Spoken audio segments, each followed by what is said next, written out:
Coucou, bienvenue chez Famille Électrique. On va faire un petit essai aujourd'hui pour tester un petit peu la voiture sur un petit parcours de 17-18 km avec Antonin, mon fils, qui va filmer. Et l'idée, c'est de vous montrer un petit peu comment ça fonctionne au niveau de la Tesla.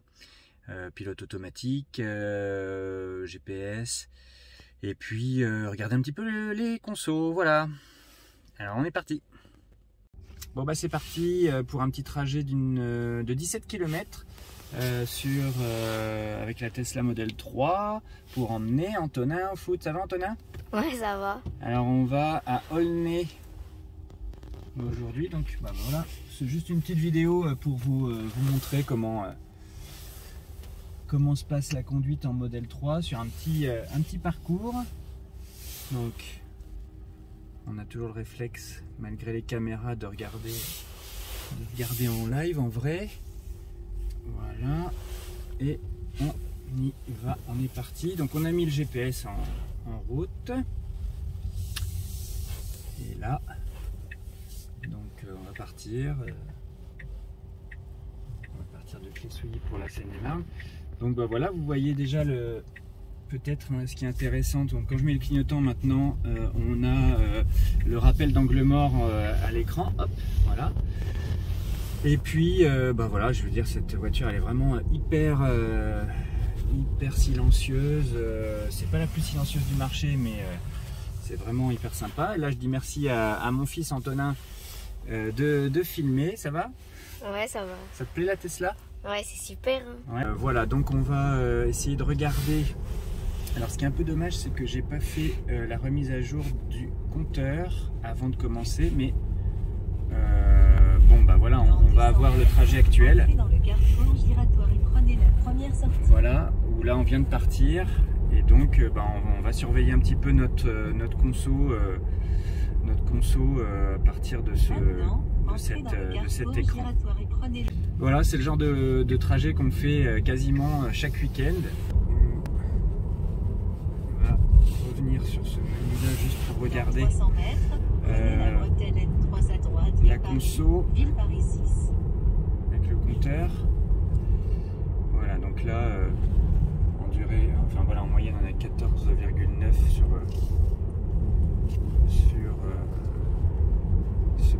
ce petit bout.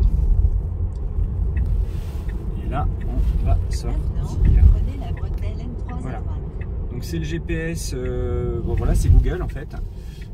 Il y a mieux, parce qu'en fait on aurait pu aimer un zoom plus important au moment où on prend une intersection, etc. Mais a priori il fonctionne quand même très très bien. Et puis surtout l'avantage, c'est que quand vous avez un long trajet et que il va falloir que vous rechargiez sur le trajet, ce qui est super, c'est que là on a un vrai planificateur de trajet et il vous orientera vers la station de recharge adéquate en fonction de votre consommation, en fonction de ce qui vous reste à parcourir.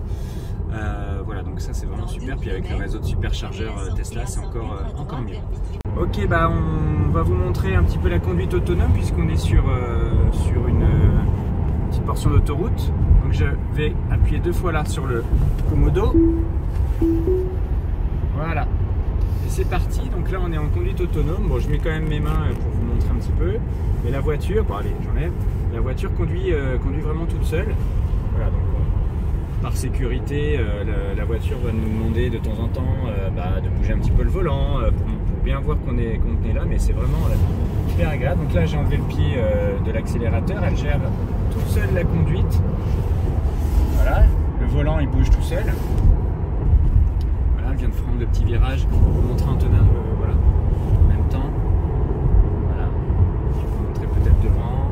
Bon là c'est tout droit, on dirait c'est pas difficile, mais on va voir comment elle va gérer là-bas, puisqu'il y a un peu plus de circulation. Je tourne un petit peu le volant parce qu'elle me le demande. Voilà. En fait c'est une sécurité pour s'assurer que tout va bien et qu'on est toujours au volant quand même. Mais voilà, ça sur petit trajet, c'est peut-être pas ce qu'il y a de plus intéressant, mais sur un long trajet, je pense que ça fait la différence.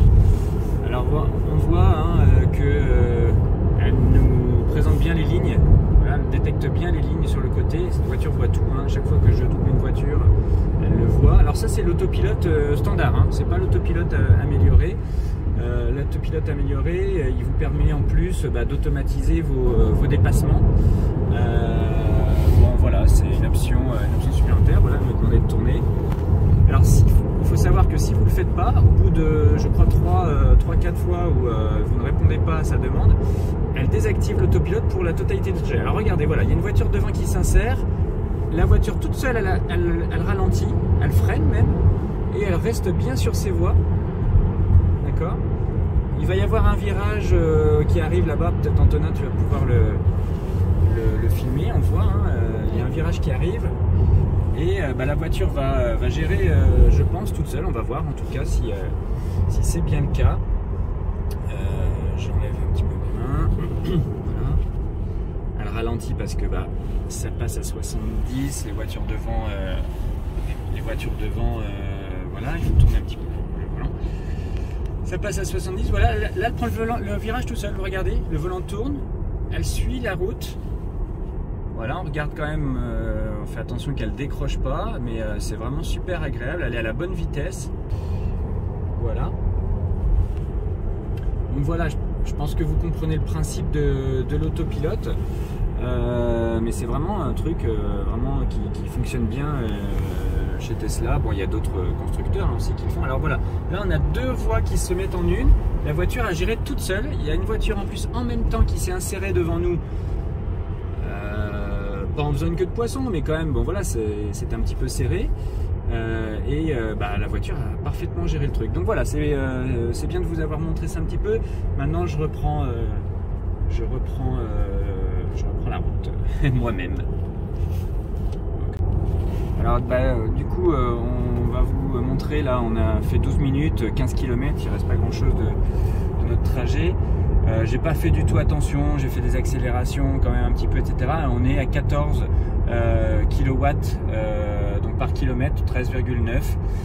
Il fait 14 degrés, voilà, la voiture était pas chaude, enfin pas préconditionnée quand on est parti.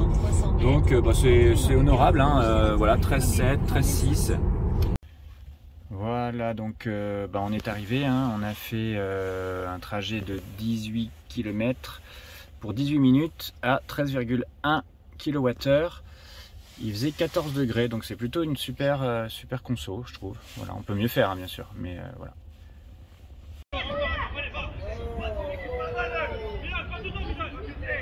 Ok, c'est parti pour le trajet de retour. Le match est fini. Donc voilà, on est reparti, trajet actuel, voilà, distance 0 km, on part à peine. C'est normal qu'au début du trajet, l'énergie moyenne consommée est élevée, puisque voilà, c'est le démarrage, après ça va s'équilibrer.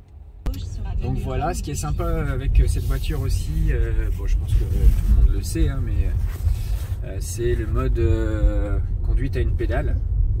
Vraiment vous relâchez l'accélérateur et en fait la voiture freine et en fait c'est un freinage régénératif. C'est un freinage régénératif qui donc vient un petit peu recharger la batterie. Voilà, donc là on a la consommation moyenne sur les 50 derniers kilomètres, 25 derniers kilomètres, 10 derniers kilomètres, et je pense voyage, voilà. Je pense que là c'est la consommation en direct, non je ne sais pas, énergie restante, ah si d'accord, c'est la prévision de la consommation à l'arrivée, c'est à dire que là on est à peu près à 80% de batterie et quand nous arriverons à destination, le véhicule devrait être autour de 75%. Voilà, donc on va voir si c'est réaliste. Si je fais un coup vers le bas, c'est le régulateur de vitesse. On n'est pas en autopilote, c'est moi qui conduis. Et par contre, la voiture passe en régulateur de vitesse, gère elle-même l'accélération, la décélération, le freinage éventuellement en fonction de son environnement. Je vais essayer de passer en autopilote. Voilà, c'est fait. Donc la voiture me recentre tout de suite. C'est vrai que moi j'ai toujours tendance à un petit peu trop rouler d'un côté des lignes, quoi. Et elle nous centre bien hein, au milieu de la voie. Donc ça c'est franchement agréable. Là vous voyez il y a quand même une petite circulation un peu dense. Voilà, donc là la limitation est à 110, donc la voiture peut réaccélérer et donc elle le fait toute seule. Il y a également la possibilité de régler la distance entre votre véhicule et celui qui le précède. Donc, il me semble que c'est avec cette molette là. Non, là c'était simplement pour la vitesse max. Voilà. Donc, voilà, là je change la vitesse maximum. Voilà. Et exactement ici, donc en allant soit vers la gauche, soit vers la droite, regarde l'écran un petit peu Antonin, comme ça tu vas pouvoir voir, et bien je raccourcis la distance, voilà, je vous montre, je raccourcis la distance, ou alors j'augmente la distance avec le véhicule qui est devant moi. Voilà, je crois qu'il y a 4 niveaux, je pense pas que 5 niveaux, d'accord, vous voyez donc, et si on regarde bien l'écart devant, Antonin, voilà, 6 niveaux, voilà, il laisse plus d'espace entre mon véhicule et celui qui me précède. J'ai mis le clignotant, j'ai changé de voie, donc il a désactivé automatiquement l'autopilote et je peux le réactiver en appuyant 2 fois. Donc bon, voilà, on va s'arrêter là pour la petite démonstration de l'autopilote. On se retrouve à l'arrivée pour regarder la consommation sur le trajet. Bilan. Et le petit bilan. Merci Antonin. Donc là on filme le GPS parce que c'est étonnant, on voit Bobigny donc à côté de Villeparisis. Dans 2 km. Alors je sais pas à quoi ça correspond, mais on dirait vraiment... je baisse le son sinon, voilà. On dirait vraiment qu'il y a un bug parce que bien sûr Bobigny n'est pas là. Donc c'est peut-être une indication de direction, mais ça s'affiche. Ah ouais, il y a même un panneau Bobigny. Ouais, mais du coup ça s'affiche vraiment comme un bug parce que là on a l'impression d'entrer à Bobigny. Alors c'est pas du tout Bobigny. Bon, voilà, si vous avez déjà remarqué ce type d'affichage pas trop adéquat,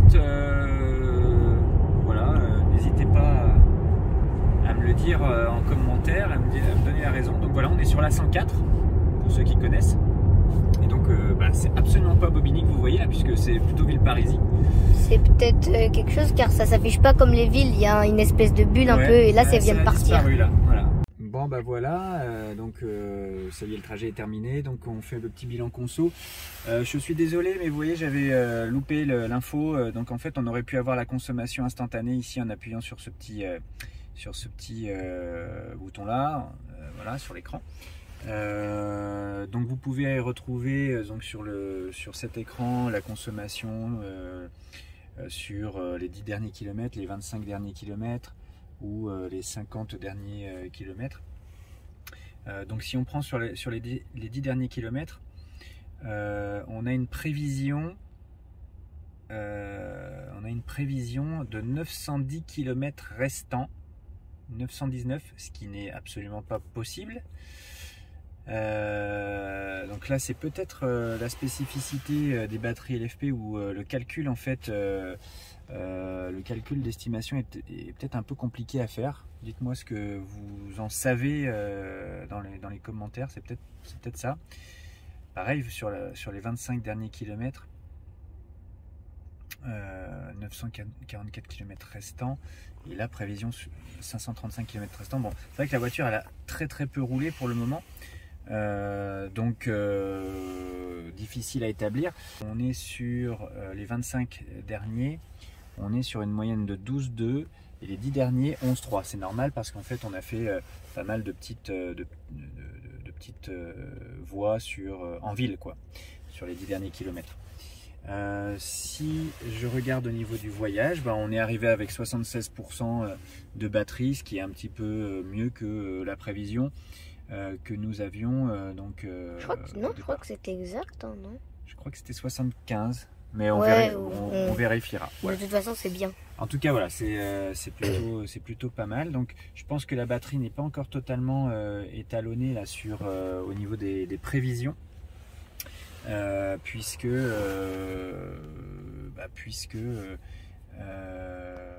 on a encore peu roulé. Donc voilà, si on est sur la moyenne de nos 50 derniers kilomètres, avec les 76% qui nous restent en batterie, nous pourrions réaliser, d'après elle, 356 km. Bien sûr, on ne fera pas ça si on ne fait que de l'autoroute à partir de maintenant. Mais voilà, c'est une estimation. Et sur les 10 derniers kilomètres, la prévision serait de 404 km restants. Voilà. Bon, je suis pas très précis encore, ça va venir. Je m'excuse pour voilà, les petites imprécisions. Comme vous savez, on découvre aussi le véhicule en même temps. J'ai pas beaucoup de temps et pas beaucoup l'occasion de rouler avec pour le moment. Donc voilà, j'espère en tout cas que ça vous a intéressé. Rendez-vous sur les prochaines vidéos avec nous, Famille Électrique. Et puis abonnez-vous et mettez un petit like, ça fera plaisir à tout le monde. Voilà, à bientôt.